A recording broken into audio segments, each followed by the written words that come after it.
Today is the 16th of July 2024, and Tenerife Civil Guardia have actually confirmed the body they found yesterday has been confirmed now to be the missing teenager Jay Slater.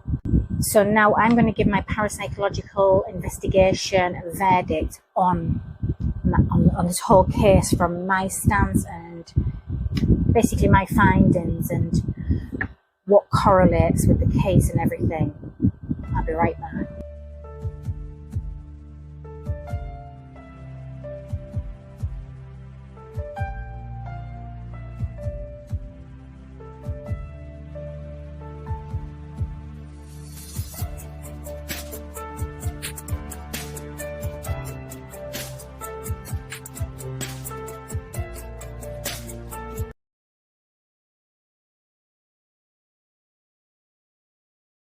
Good everybody, I'm Dr. Karen Makowski, aka Butterfly Karen. Welcome. I'm also the leading investigator on any of my cases, parapsychology and paranormal investigations. Welcome, welcome. You know,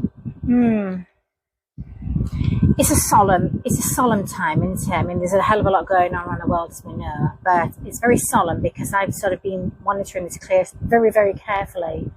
And again, I conducted my parapsychological investigation on the 20th of June 2024 using during a real-time remote viewing session. Again, because of what I do and who I am, I'm very transparent. Pretty much what you see is how I investigate. It's very different. It is paranormal science. It's part of paranormal science, but it's very parapsychological. It's all to do with the abilities of the mind and what we can do with those abilities. And, you know, there's gifts too, but we all have access to them. We just don't all know it, that's all. I use mine to do that, to work on cold cases and really use them to help people. Now, it's kind of sad because obviously, because I can't do harm with my abilities and my knowing, and I do use my psychic abilities, obviously, but apart from all different abilities, it's not just psychic abilities. I do not consider myself a psychic.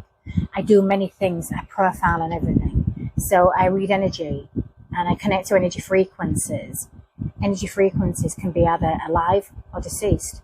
So, but I do know the difference. I know when I'm sort of dealing with one on the fifth dimension, which is usually, well, they can even be fourth dimension, but they're not, I know if they're not on 3D, which means they're not alive. But because I do no harm, I don't reveal that. I'm not necessarily going to, if I'm working on an active remote viewing session and we're actively looking for a person, there's no way I'm going to say, by the way, that person's dead. I'm not going to do that.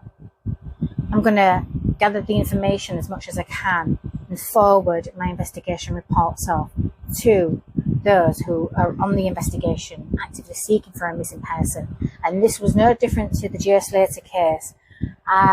Once I finished that investigation, if you want to watch that video again, that session, I basically, within 24 hours, I already emailed to Tenerife Police, the Civil Guardia. I already emailed them my report with where to sort of look and to refer to the video, the report. So, in the hope that they can look in that direction. But then again, and I do, you know, again, let me just have a quickly look at my reports, because I mean, when the British investigator Mark Williams Thomas? I don't want to get his name wrong. Mark Williams Thomas. Once he was already in Tenerife, a week later, I also sent my report to him also. But then I kind of realized quite quickly. I mean, I don't know whether he opened it or not. I really don't know. I got no confirmation, but I kind of understood it was looking at different angles. So there was no point in me sort of pursuing that any longer. And to be perfectly honest, I already knew Jay wasn't even with us. So, and these are the points I'm going to be confirming and clarifying my findings and what. I knew it was an accident. I knew it fell. Like when you have to remember, before the whole internet hype and all these like TikTok investigators and all that kind of stuff came to the surface, which just went off the charts, by the way. But before all of that got crazy, I'd already done my investigation. my findings and everything was long before TikTok investigators and the internet sort of came. Yeah. I mentioned in the investigate, you can refer to the video, but I was already mentioning he wasn't far. Like, he was 40. I heard him say, I heard it because once I connected to his frequency, I heard him saying he was walking for 40 minutes. Sort of once I was connected to Jay, I also kind of knew. I feel like Brad was definitely the last I mean, if Brad was the person that was speaking to him while he was climbing on that ravine, you know, so because I feel like he was going down anyway. It wasn't long after that. I feel like he slipped a few times, and then because, like I say, I was feeling the pain all the way down my right waist and everything in my leg, and it's like he badly damaged his leg. I mean, I feel like I think he slipped and took a fall. But then I feel like there was another fall anyway, and that's the one where I started feeling like there was a head injury, there was something wrong with the head. And that's pretty much what incapacitated him, unfortunately. Now, again, I was picking up on points where, and again, I don't feel like he was far from a village because I could hear, and remember, I'm connected to his frequency, so I'm connected to his last memory. He's showing me his last memory and what he was hearing and feeling and seeing. And that's what that's like for me. And I could hear an alarm in the distance, but it wasn't that far, and it sounded like a car alarm. So I was focusing, so that's what I feel like he could hear. Like, that may have given him hope because he may have still been conscious at that point, and that he probably may have thought, wow, you know, I'm not that far, so somebody could find me. Which also tells me that I may have been right, that it was walking slightly in the wrong direction, which is probably why it took so long to find him. But then the ravines of where he was, and just looking at that terrain, again, it's like he came off track, and I already knew he came off path a little bit. Now, if he's taken a fall too, and he's fallen into a ravine, so much terrain, like just to look at it, terrain, it would have been easy to miss him. But I feel like when I was connected, because I can talk now, I can now explain what I was connecting to when I knew he'd already passed over. He'd already passed over when I'm not, you know, I'm not going to take away people's false, you know, hope and stuff like that. But I obviously wanted the information out there to help find him faster, or just to help find him, because I could see I could see like a building. And it wasn't fat. And like I say, if you look at the diagram as I'm drawing it, it was like a singular building, and it's like he walked just a little bit and then stepped over a short wall, and I think that's where he entered the path or the track he was going to walk in that direction. So I knew he was only 40 minutes in, like he was walking 40 minutes in that way going down, and I feel like he came off path a little bit, and that's when he came into the rough terrain and it got really slippery. And again, you've got to understand, or anything like that, it was probably still high as kite. Now we know, you know, there was probably drugs involved, and, you know, it's obvious, isn't it? He's not thinking clearly. I kind of knew that anyway. That's just logical. He had a false sense of confidence, and if he's still sort of like high and not coming down, right, he's probably just in the ocean and thought, I'm just going to walk down. It's that false sense of confidence. Like, it's kind of normal in that age group, in that age bracket anyway. But it was sad because I knew. I mean, it's not nice to know, you know, but, and again, there was a point where I was seeing waves of energy. So it was like, and this is when I knew he was losing consciousness, like he was passing away, is because it was showing me that I could see the light. It was like waves of energy, like it was dark and then it was light, and if it gives his parents, his family and his loved ones comfort, when he lost consciousness, he just fell asleep. He was badly injured, obviously, but he just fell, and there was a head injury, but he just fell asleep and he just didn't wake up. And I know there was an urgency, because at one point when I was connected, he was still alive, and that's why I was saying he needs to be found like yesterday. If they're going to find him, they need to find him now, because he's hanging on, and he was hanging on for a little bit. I don't know how long he was hanging on, but because I feel like he was sort of like in and out of conscious, losing consciousness, and it was very strange. Yeah. So felt like his final walk. It's really weird. I don't want to sort of focus too much on that, because but it was, I could see the terrain and everything. Like I could see where he was walking. I'm trying to figure out this. Now, I'd like, obviously the autopsy report is going to probably confirm injuries, but they're pretty much saying the same thing. It's from like an accident, obviously a fall. And yeah, you could easily, and again, because of all the sort of cacti and the plantation and everything, it's easy. It would have been easy to miss him. So let me just, if there's any other points I wanted to focus on. Yeah, really sad actually.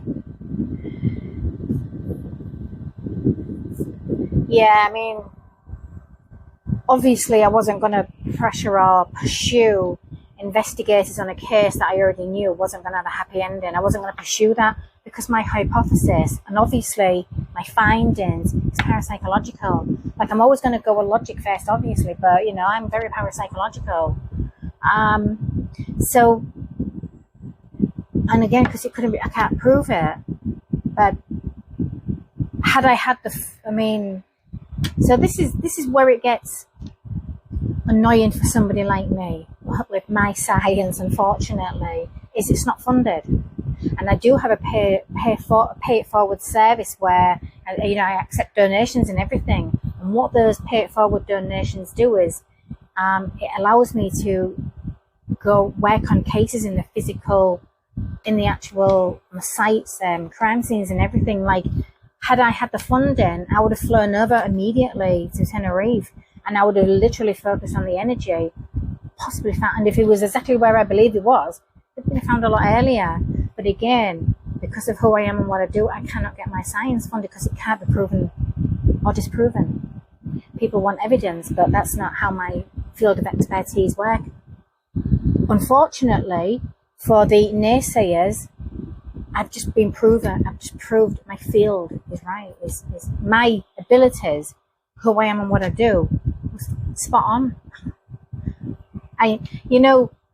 As I was focusing, I didn't focus, I didn't go in the direction of all these conspiracy theories, but I was monitoring the case very clearly, very closely. And obviously I'm not going to contradict anybody. I'm going to let them roll with the crap they were coming out, and it was like there was no shame. Every single one of those little TikTok investigators has not said a damn thing, has not even come to the surface since his body's, because what are they going to do? Everybody's expecting drug dealing murders, that there's a boat, there's a dodgy boat, a yacht, all of these crazy conspiracy theories, right, that have absolutely probably helped to delay finding too, sending the investigators and the police into completely different directions, right? Instead of just letting them focus on what they were focusing on anyway, they wasted time with this conspiracy crap, right? But not one person, not one of those morons, internet morons, right? Those little internet investigators has even taken any accountability, or even come forward and go, oh yeah, we were completely 100%. Oh, here we go. Not one of them came forward and said they were wrong. That's how narcissistic and crazy and delusional society is today. That's where they went. They went full blown. There's murders, it's gang related, there's drug smuggling, there's all kinds of crap. I was seeing a white Nissan and 3 male energies coming into the session. I could bring the energies in and everything, but I did not focus on them. But then because of what I do, because I was getting energy intrusion, but I was not focusing on a different direction at all. Yeah, it was right. I was right about the guys needed to be questioned. Obviously, when they got, and like I said, they probably did anyway. Once they got back to the UK, they would have been questioned by probably Lancashire police or any police, UK police, because they'd already been released by the Tenerife police, but they still needed to be questioned too back home, right? That would have just been normal practice because Jay's the UK citizen. So, but that didn't mean I thought there was anything really like majorly dodgy about them. I mean, I still don't think I think it's weird that 30 between men, like, or just adults in the age of 30 and 40 hanging about with like 19-year-old teenagers. That I find weird, right? Whether those men are hanging around like 19-year-old chicks or dudes, I'm not being funny, but stick with your own age group at this point, because that's just weird. That I found weird. But Jay's probably like, these guys are cool because they're older, they're more mature. Why on earth more mature guys are hanging about with whatever? But regardless of that, and they just wanted to. But looking at it from their perspective too, like, let's give them some credit. I know what it's like when you're with groups of friends. His friends probably left early for one reason, because we're probably getting laid, right? And Jay's like, oh yeah, I'm stranded now. They've gone back to the apartments, whatever, they're getting laid, because that's what they do. And I've got nowhere to go. So they probably just got talking to these guys, and he's like, well, just come and keep an hour sofa for a few hours, just get your head down so yeah, that's probably the reason why they left him, to go and have some fun, right? And probably because they're a bit tired and whatever, but I think it's more to do with that, like, dude, I've hooked up, just hang out and give me a few hours, and there's probably something like that going on.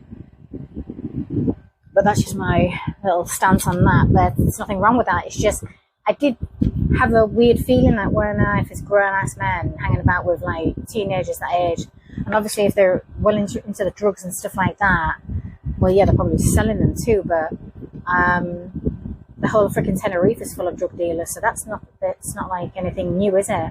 The whole Canary Islands, I mean, Spain, just go to Europe. I mean, just go to tourist traps. That's normal. So I didn't focus on any of the extreme like conspiracy crap. I stayed away from all of that because I already knew. The moment I connect to a frequency, an energy frequency of a person, I already know whether it's possible that person's still alive. And I've worked on many cases where those people, that even Amber Alerts, where the victims have still been alive, as I'm focusing on them and everything. But most of them are not. And that 48 hours is the most important time frame. It's so important, because after that, it's... And he was heavily dehydrated. Remember, he was dehydrated. And then again, when you're talking about the phone signal, that phone signal is only a rough guide. I mean, yeah, you've got to remember, the pinpoint is great, but you're talking about surrounding area. I mean, you're talking like that has to cover a vast area. That's not going to be completely 100% precise, because I'm pretty sure the telephone towers are not going to be that great in mountain range anyway. So they had to go with an estimated sort of pinpoint. Like, we can see is here somewhere, and we know he was at this house, okay, this might be Airbnb. So we need to focus on the surrounding area. And again, like, he was seen walking, again, in the wrong direction. He was already seen walking in the opposite direction, which I kind of felt like he was already going in the wrong way anyway. And that's kind of when I feel like, but I still kept seeing that like a building. It wasn't a big building.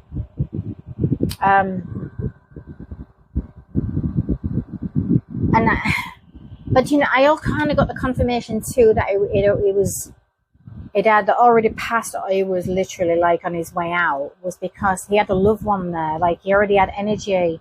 It was like a father or a grandfather figure or something. Like, well, it could have been an ancestor, but there was energy already with him, watching, like staying with him. So, but I was sort of guided anyway. So even though I was already connected to Jay's sort of like energy frequency, I was also pulled by that loved one too, to make sure I was right. Oh, got a beautiful storm coming in. I love monsoon here in Arizona. So so I knew I was sort of getting pulled right to where he was going to be anyway. And it's just really sad, because I'd love to just go,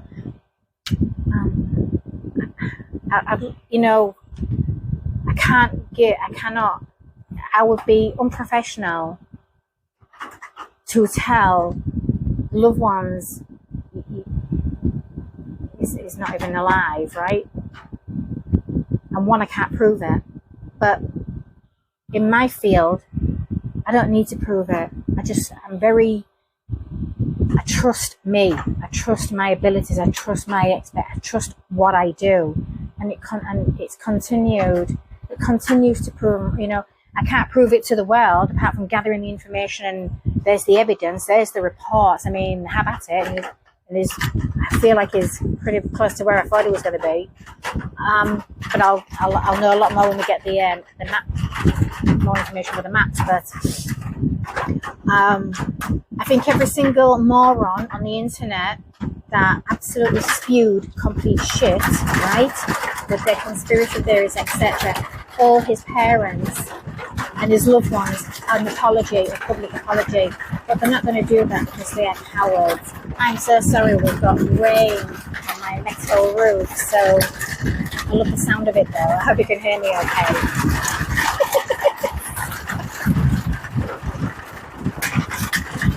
So there's no more beautiful sound than rain on a metal roof. I love that sound, but I don't know if it's going to affect you hearing me properly. So I do want to turn it up and everything, so hopefully.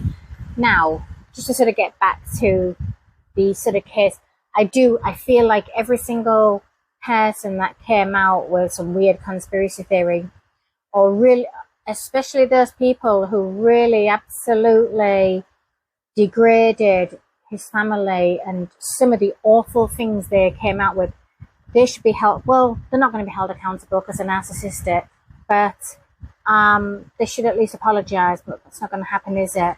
I think there's no accountability these days, and what that really did was prove just how badly educated people are. Absolutely zero concept of critical thinking. Like, not one of those people was able to sort of take a step back and go, well, let's critically think about what we're spewing out of our mouths here, and just to get some likes and views and basically airtime, but with no conscience or repercussions of how it's going to damage a family that's just looking for the loved one.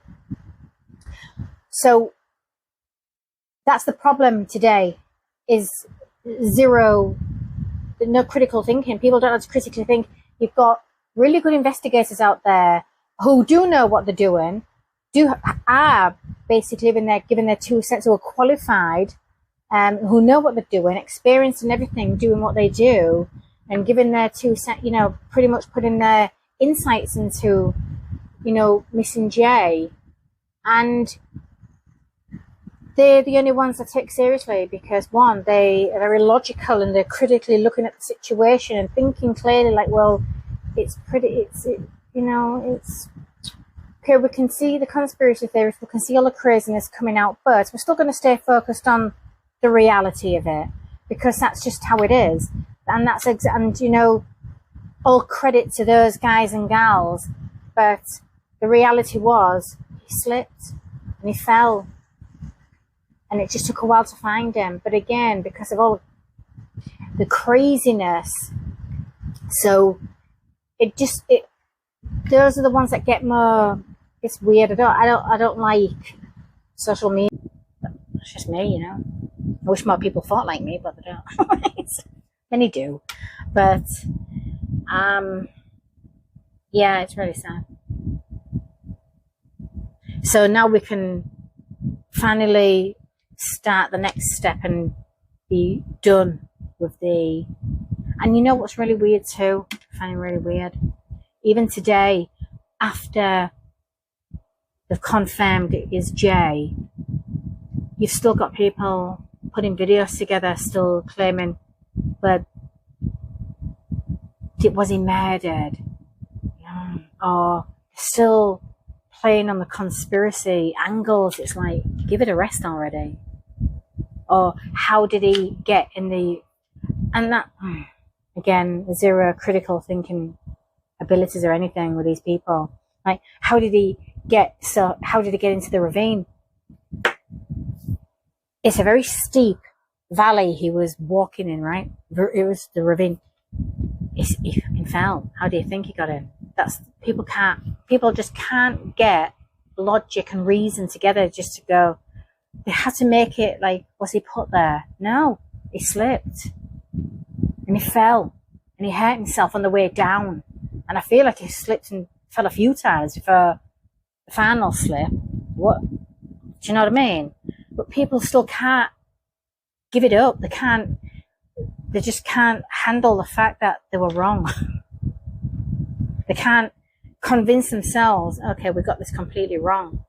Those morons, the insane morons, right? Nasty, vile people, they've said nothing because they're shameless. They're vile, got no shame. So, is it shameless? Oh, I don't care at this point. They've just got no shame. They've done their damage. That's it. They're that narcissistic. They came in, they created chaos, they've done the damage, and they've totted off like little cowards that they are. Nothing. So zero accountability, zero conscience. They don't care, and that's the saddest part about this whole Jay Slater case. Should really be an eye opener for how people do what they do. Like, really, like, look at this level of human behavior and just think, you know, there's got to be some sort of I don't know, what can you do there? So it's the internet, the devil's playground, isn't it? So that's pretty much it, really. I mean, I don't have anything else I need to sort of, again, just you can go rewatch the video. But I am actually waiting for, I want to sort of get an idea of exactly, once I sort of start bringing out more information about exactly the pinpoints of where they found him, I'm going to be like zoning in on that. But, and again, like I say, you know, just for the sake of my science and my field, I would like to sort of know more about the autopsy report and just sort of see where he was injured, parts where he was injured and everything. And I know that sounds morbid to most people, but for me, it's just a clarification for what I was feeling physically. Because again, once I connect to the frequencies of the person, I can feel everything that they felt. And again, it's not pleasant to sort of connect to that last memory. So, you know, I'm not only sort of seeing the last memory, I'm feeling it and everything. It's not pleasant. But, you know, once I disconnect from the energy, I just go back to my energy. It's like, oh God, the pain's gone. It's like that. It's really, and again, it's not pleasant, but it's what I do. So, but it can help because it's all energy. It's a form of profile. It's energy. And, you know, usually if I was at the scene or anything like that, or there's an object, and I start to focus on the psychometry side of energy. It's no different to sort of psychometry in some ways. You've got, it's feeling, it's the energy of the feeling of, like, connecting to that, an object is like, and then, because when I'm connected to the energy, there's more feeling to it. It's like clairsentience and everything, and then all of a sudden I'm going to start, okay, energy's going to start coming through, and, you know, it connects to the energy frequency a lot faster. But again, it's all to do with senses, and it's everything. But again, just connecting to the energy frequencies, so I tend to, and then this telepathy and everything, just again, energy again, without reiterating on people's beliefs, but energy doesn't die, it just moves to a different dimension. That's all. And where you choose to believe that dimension is. So if it gives people comfort, when you lose a loved one, I mean, a lot of people don't believe in life after death. Most people don't believe in anything like that, and most people are so religious that they don't believe that, and that's okay. You can believe in what you want, but from experience, and I've been working with energy since I was 7 years old, so this is nothing new to me. But if it gives you comfort, you can talk to when you lose a loved one, you can connect to them on the fifth dimension, anytime you want to. It's just for basic meditation, and just quieting the mind and just listening, and just make the intention, I want to connect to my loved one. I need to speak to my loved one. I need to know they're okay. And then make that your intention. But then when you quiet the mind, don't be surprised if you hear them. Remember, dimensions are all around us. I mean, when I sort of refer to the dimension like 6, 7, 8D, it's not that they're up there or higher. It's just they're around us. It's just tapping into them. But yeah, the fifth dimension is it's usually where soul goes to. It's a kind of a dimension where other loved ones are waiting too. It's like a transitional dimension. Well, the 4D is like a transitional dimension too. But again, people understand dimensions very differently to the way I do too. But I don't knock theirs and I don't contradict theirs. It's just I work with the dimensions differently, and I see nobody has the same experience on a dimension. No two people will experience something very similar, but it will never be the same. So, because that's the perceptions of your mind and everything. It's everybody's mind's different. But